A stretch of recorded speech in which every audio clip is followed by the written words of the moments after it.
Não é uma delas. E aí a gente Não é gostoso conversar com pessoas que pensam o oposto que você pensa? Olha, eu acho que você usou a palavra-chave nessa frase, que é conversar. O que é conversar? É uma dança. Aí eu falo um pouquinho, você fala um pouquinho. Você escuta, eu sinto que você está ouvindo o que eu estou falando e não só preparando a próxima resposta para lacrar em cima de mim. Você está realmente conversando. E interessado, né? E se movendo de acordo com o que a gente fala. A gente sempre faz um discursinho antes de começar a conversa, né? E aí as pessoas realmente são diferentes na nossa mesa do que às vezes elas são fora, porque elas abraçam a proposta. Porque a gente já viu gente, por exemplo, que chega e, sei lá, o Monark fala, eu acho que azul é uma cor fria e por quê? E aí eu fico amarelo, é uma cor quente. Falo, mas não tem nada a ver com o que ele está falando. Você simplesmente veio com as respostas prontas da sua casa. Você veio com as respostas que você falou ontem, anteontem, que você vai falar amanhã.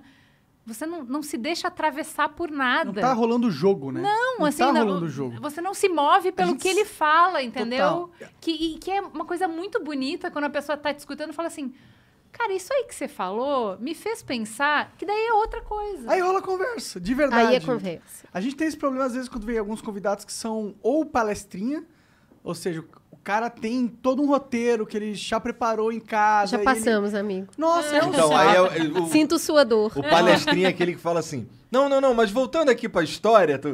Porque o cara quer terminar de contar, é sobre ele, não é sobre a conversa. Exato. Então, conversar com quem pensa muito diferente de você é desafiador para que você faça esse exercício de entender, gente, por que buraco essa pessoa tá olhando que ela tá vendo uma coisa tão diferente de mim? Eu acho isso muito desafiador e isso é excitante. Mas é isso, tem umas políticas básicas disso que é o respeito. É essa conversa. O que eu tô te falando e o que você tá me falando é essa dança. Aí, cara, aí é bonito. E sem mentira, assim, né? Porque, assim, aí rola a conversa. Quem pensa diferente não tá aquela coisa que a gente fala do pombo enxadrista, né? A pessoa que fala qualquer coisa não tem relação com a realidade, que daí não tem diálogo possível, né? Então, assim, o que a gente vê na nossa mesa, e a gente já presenciou ao longo desses 8 anos alguns encontros muito bonitos, assim, de pessoas que pensam completamente diferente, mas tem generosidade para não partir do ponto de que o outro, então, é um cafajeste por causa disso, entendeu? E conseguir realmente pegar, não, peraí, mas se fosse assim do jeito que você está falando, então teria que ter isso, isso e aquilo. Aí a pessoa fala, eu entendi por que você está falando isso, mas não é. Da onde eu vejo isso, isso e aquilo, funcionam dessa maneira. A pessoa fala, não, mas se funcionasse dessa maneira, a gente não teria esse problema. Sim, mas aí... E aí a conversa está indo para algum lugar, eles não vão concordar. Mas eles estão... É gostoso eles isso, estão descrevendo, né? os problemas, estão descrevendo Exato. as percepções de cada grupo. Isso é muito pro cara que está assistindo, não que está na mesa... É muito gratificante e engrandecedor, porque ele começa a ter uma noção de contexto social que ele não tinha antes. Para mim, o que eu mais vejo nesses 8 anos é que nenhuma teoria, nenhuma escola de pensamento, nenhuma perspectiva dá conta da realidade. A realidade é muito complexa. Sim. Então, toda vez, cada um está vendo um fragmento. Então, assim, eu estou vendo toda a parte que a minha teoria explica bem, e eu não consigo ver, não enxergo ou minimizo a importância das coisas que não encaixam da minha teoria, entendeu? Sim. Quando eu encontro uma pessoa que pensa diferente, ela só vê o que não encaixa, ela não vê o que a minha teoria explica. Quando esse jogo é feito desse jeito que a gente falou, esse jeito produtivo, o que acontece? Eu saio da conversa entendendo mais da minha teoria. Eu falo, pô, realmente, isso aqui não explicou. Eu vou dar um exemplo que eu acho que é interessante aqui. A gente é super, pessoalmente, a favor da descriminalização da maconha, por exemplo. Beleza, a gente trouxe 2 pessoas bem intencionadas e inteligentes na mesa. O cara que veio falar contra a descriminalização é um cara que trabalha em CRAS, aquele centro de atendimento à pessoa com... ao viciado, a pessoa com abuso de drogas ilícitas. Entendi. Na rede pública. Então, ele não é um cara que eu posso dar palestrinha pra ele, porque o cara vive na prática. O pior das drogas. E o que ele falou? Ele falou assim, cara... O pior do abuso. Hoje, se acontecer com a estrutura que a gente tem para atender as pessoas hoje, a gente tem um colapso de saúde. Hoje não tem como. Então, o que acontece? Toda a minha teoria, ela continua de pé. O porquê que eu acho que tem que... Agora, o que eu sei? Putz, eu preciso melhorar muito o plano de contingência. Para que a gente descriminalize, o que eu tenho que fortalecer o sistema para que não gere uma pane.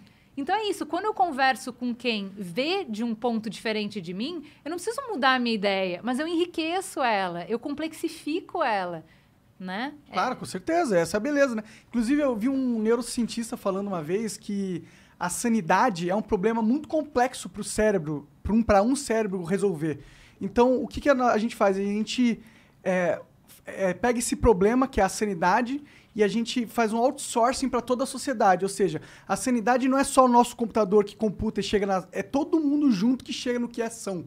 Que legal. E é algo que seria impossível alguém saber. Tipo, se você colocar você sozinho em algum lugar numa ilha, você vai ficar maluco, porque não existe conceito de sanidade quando você está sozinho, entendeu? Putz, isso é muito bom, porque aí chega na nossa trajetória dos últimos 2 anos, que a gente estava lá no deserto camelando, falando sobre a gente precisa conversar, porque enquanto sociedade a gente precisa fazer alguns acordos mínimos para coexistir. Então, assim, o tecido social já vinha muito desgastado. Olha, não estou aqui para reclamar, muita saudade do drama Dilma Aécio, porque as coisas, a gente tá fazendo nosso trabalho muito mal, porque só foi piorando, né, com o tempo. A gente é muito ruim de serviço. Pô, todo mundo então, né? Porque aí o que aconteceu? Quando a gente chega nos últimos 2 anos, 2 anos e meio, aí a gente sai da polarização e vai para a radicalização. Porque polarizar sempre existiu, inclusive os polos eles se equilibram. Né? Os Estados Unidos é sempre isso também. Tem os democratas, tem os republicanos. São sempre polos. Só que aí a gente entrou numa fase de radicalizar. Né? Eu estou aqui com a minha certeza, o outro está ali com a certeza dele, e aí esses encontros eles foram ficando cada vez mais escassos. Ficou mais difícil fazer curadoria, e aí, gente, quem aqui está disposto a falar? Não, mas não é para você vir dar palestrinha, é para você vir conversar. Não, com esse fulano eu não falo. Com aquele ciclano eu não falo. Não, eu vou, mas se for eu sozinho. Para conversar com ninguém eu vou, não. Então, o deserto foi ficando cada vez mais deserto, entendeu? As pontes foram sendo quebradas cada vez mais. E a gente continua lá, uma insistência para tentar fazer esse negócio. A gente sente também não é um cansaço, é mais do que isso, até nem sei dizer a palavra, da própria audiência, sabe? Então, assim, quando a gente lançou Mamilos há 8 anos, as pessoas ficaram... Foi como chuva no deserto, sabe? Nossa, finalmente, um lugar onde a gente pode conversar e a gente pode assumir que a gente não entende sobre as coisas. Tipo, eu não tenho como ter uma opinião sobre parto. Eu não sei ainda. Por que as pessoas têm tanta certeza? Eu não li nada, não sei nada. Então, que legal que aqui a gente parte do zero e explica as coisas e explora possibilidades diferentes e tal. Nossa, que bom. Achei meu lugar, achei minha tribo.